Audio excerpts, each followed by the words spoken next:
Welcome students, स्वागत है हमारे YouTube channel sure success coaching centre में। आज मैं आपके समक्ष 9वीं वर्ग की जो अभी प्री बोर्ड की परीक्षा होने जा रही है उसी से संबंधित आपके समक्ष मॉडल प्रश्न प्रारूप पेश करने जा रहा हूं, जो पिछले वर्ष में या विगत वर्ष के लिए में आए थे और वो इस वर्ष की परीक्षा के लिए महत्वपूर्ण हैं और उसी से संबंधित ज़्यादातर प्रश्न पूछे जा रहे हैं। हो सकता है ये आपके एनुअल एग्ज़ाम जो है उसमें भी ये प्रश्न काफ़ी संख्या में आए। मैंने कल बताया था कि अभी मुझे वीडियो अपलोड करने में या वीडियो बनाने में समस्या हो रही है। इसकी मेन वजह मैंने ये बताया था कि बगल में यज्ञ किया जा रहा है और यज्ञ की वजह से दिन रात शोर होती है और शोरगुल की वजह से मैं वीडियो बना नहीं पा रहा हूँ, इसलिए क्षमा मांगता हूँ। आप लोगों से क्षमा चाहता हूँ कि अभी मैं भी रेगुलर वीडियो अपलोड भी करना चाहता हूँ तो नहीं कर पाता हूँ। तो फिर भी अभी आपको बीच बीच में साउंड की समस्या आती होगी, उसके लिए मैं आपसे इसके लिए मैं खेद मानता हूँ आपसे कि जो समस्याएं हो रही है वो जल्दी ख़त्म हो जाएं, ताकि मैं अगले जो है कुछ समय के बाद मैं रेगुलर वीडियो डाल सकूं और आपको उससे किसी प्रकार की समस्या ना हो उसको सुनने में या पढ़ने लिखने में। तो चलिए हम जो अगला प्रश्न है उसकी ओर हम चलते हैं। और ये आज मैं आपके समक्ष सवाल जो पेश करने जा रहा हूँ वो क्लास 9 से संबंधित है और वो भी साइंस का है। और ये प्रश्न जो है काफ़ी संख्या में अभी पूछे जा रहे हैं इस मॉडल प्रश्न से जो मैं आपके समक्ष पेश कर रहा हूँ, और ये एनुअल एग्ज़ाम की दृष्टि से भी महत्वपूर्ण है। तो चलिए हम जो हमारा प्रश्न है उसकी ओर चलते हैं। विस्थापन की दर है, the rate of change of displacement है। तो विस्थापन की दर को हम वेग कहते हैं, इसका उत्तर वेग हो जाएगा। ओडोमीटर मापता है, ओडोमीटर मेजर्स डिस्टेंस, दूरी मापता है, तो इसका उत्तर दूरी हो जाएगा। तीसरा प्रश्न हमारा है ऋणात्मक त्वरण क्या कहलाता है। ऋणात्मक त्वरण या what is negative acceleration called, इसको रिटार्डेशन या मंदन कहते हैं। अगला प्रश्न हमारा जो है वो चौथा वो है न्यूटन किसका मात्रक। तो न्यूटन इज़ यूनिट ऑफ, तो न्यूटन बल का मात्रक है, तो इसका उत्तर से सामान्यतः हम जानते हैं कि बल का होगा। जो किसी गतिशील पिंड का वेग आधा करने पर उसका संवेग हो जाता है, तो किसी गतिशील पिंड का वेग जब आधा करते हैं तो उसका संवेग जो होता है आधा हो जाता है, इसका उत्तर हो जाएगा हाफ। निम्नलिखित में कौन सदिश राशि है, तो इसका उत्तर हमारा हो जाएगा स्पीड चाल। अगला प्रश्न हमारा जो दिया गया है कि किसी असंतुलित बल द्वारा किसी पिंड में उत्पन्न त्वरण, the acceleration produced in a body by an unbalanced force is inversely proportional to force. तो बल का व्युत्क्रमानुपाती होता है, तो इसका उत्तर हमारा हो जाएगा बल का व्युत्क्रमानुपाती होता है। अगला प्रश्न है द्रव्यमान नीचे के संबंध से प्राप्त होता है। तो द्रव्यमान हम सीधा कह सकते हैं बल का सूत्र जो होता है यह द्रव्यमान नीचे के संबंध से होता है। तो द्रव्यमान बराबर अभी हम इसमें देख सकते हैं F = ma होता है, तो m = F/a हो जाता है। तो बल बटा त्वरण, तो बल बटा त्वरण हो जाएगा फोर्स बाय एक्सीलरेशन। इसका अगला प्रश्न जो हमारा 9वां नंबर प्रश्न है वो प्रश्न हमारा कह रहा है कि त्वरण का SI मात्रक है, ये SI unit of acceleration is metre per second square, इसका उत्तर हो जाएगा, तो इसका उत्तर हो जाएगा मीटर पर सेकेंड स्क्वायर। अगला प्रश्न हमारा दिया गया कि किसी कार की चाल 10 सेकेंड में 20 किलोमीटर प्रति घंटा से 50 किलोमीटर प्रति घंटा हो जाती है, उसका त्वरण क्या हो जाएगा। तो 20 सेकेंड दिया हुआ है, 10 सेकेंड है, तो 10 सेकेंड इसका उत्तर जो हमारा हो जाएगा ये D हो जाएगा। इसका अगर निकालते A बराबर V माइनस U, हम क्या निकालेंगे A बराबर जो सूत्र रहता है V माइनस U/T, इस पर निकालते हैं तो हमारा मान जो है 0.83 मीटर पर सेकेंड आता है। अगला प्रश्न हमारा है निम्न में से कौन सदिश नहीं है। तो सदिश कौन नहीं है, तो इसका उत्तर हो जाएगा त्वरण। अगला है कि सदिश का परिणाम कभी नहीं होता। सदिश का परिणाम कभी भी सदिश राशि जो होता है उसका परिणाम कभी भी ऋणात्मक नहीं होता है, तो इसका हो जाएगा ऋणात्मक, नेगेटिव।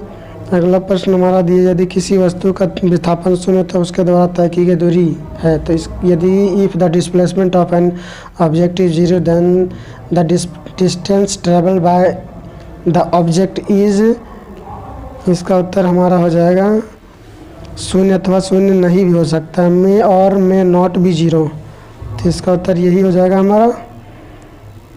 निम्न में से कौन सा पदार्थ नहीं है, तो which of the following not a matter, matter कौन नहीं है, तो प्यार मैटर, सब प्यार जो है पदार्थ नहीं है। भोजन हो गया, जल हो गया, हवा, ये पदार्थ है, स्थान घेरता है, लेकिन प्यार स्थान नहीं घेरता है।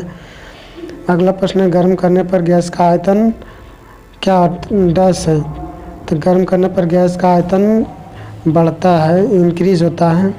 निम्नलिखित में से कौन मिश्रण है, which of the following is a mixture, mixture हमारा कौन सा हो जाएगा, बारूद, घन पाउडर। गैस के कणों के बीच आकर्षण बल होता है, तो गैस के कणों के बीच में आकर्षण सबसे कम होता है।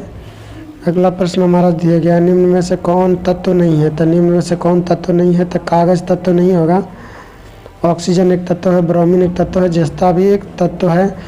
अगला प्रश्न हमारा है, निम्न में से कौन एक यौगिक है, तो यौगिक जो होगा पीतल हो जाएगा, यौगिक, पीतल एक यौगिक हो जाएगा।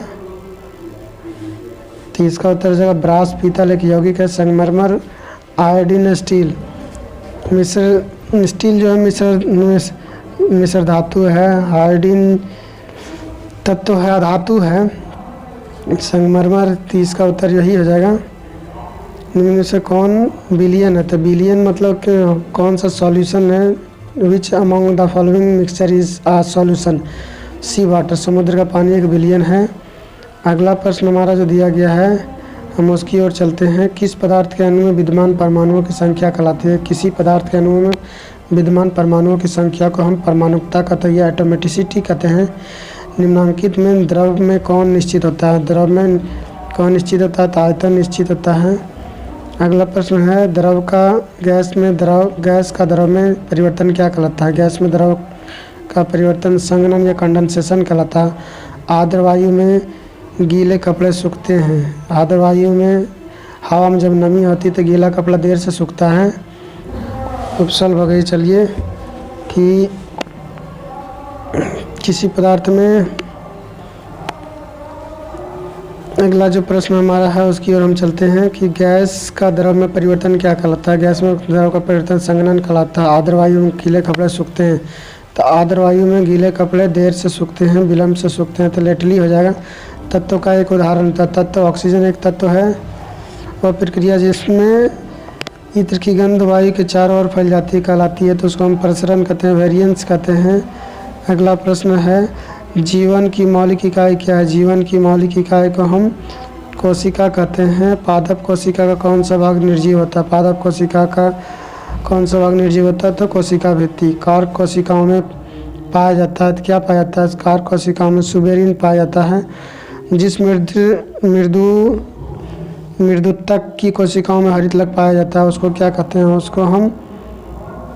उसको पर्णहरित कहेंगे।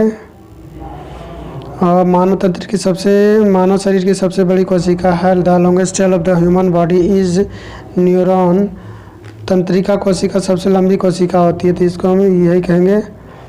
अगला प्रश्न हमारा जो है तो दिया गया है कि तारक केंद्र का कार्य क्या है, तो तारक केंद्र का कार्य इसमें हो जाएगा तर्कु निर्माण करना या स्पिंडल फॉर्मेशन।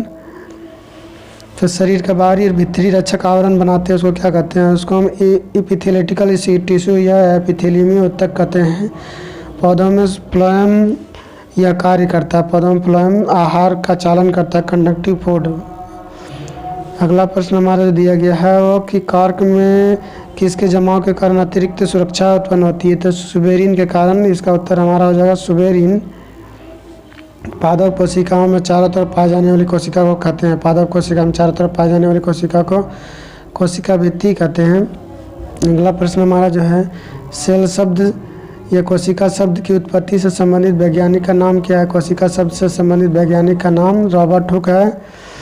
कार्डियोब्लास्ट कोशिकाएं किस ऊतक में पाई जाती है, तो इसको दृढ़ ऊतक में कहा जाती है। दो अस्थियों को आपस में जोड़ने वाले रेशेदार ऊतक का नाम क्या है, तो उसको लिगामेंट कहते हैं। और अंतिम प्रश्न जो हमारा है वो दिया गया है कि अस्थि बोन है, तो बोन हड्डी हमारा क्या है कि संयोजी ऊतक है।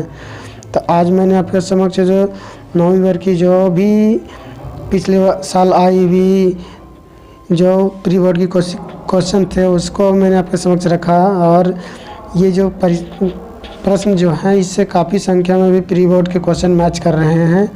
सरकारी स्कूलों में या प्राइवेट स्कूलों में। तो जो भी छात्र अभी तक हैं जिन्होंने भी हमारे चैनल को सब्सक्राइब नहीं किया, और सब्सक्राइब कर लें, वीडियो को लाइक कर दें और बेल आइकन की घंटी को प्रेस कर दें, ताकि उन तक लेटेस्ट वीडियोज़ की अपडेट पहुँच जाए।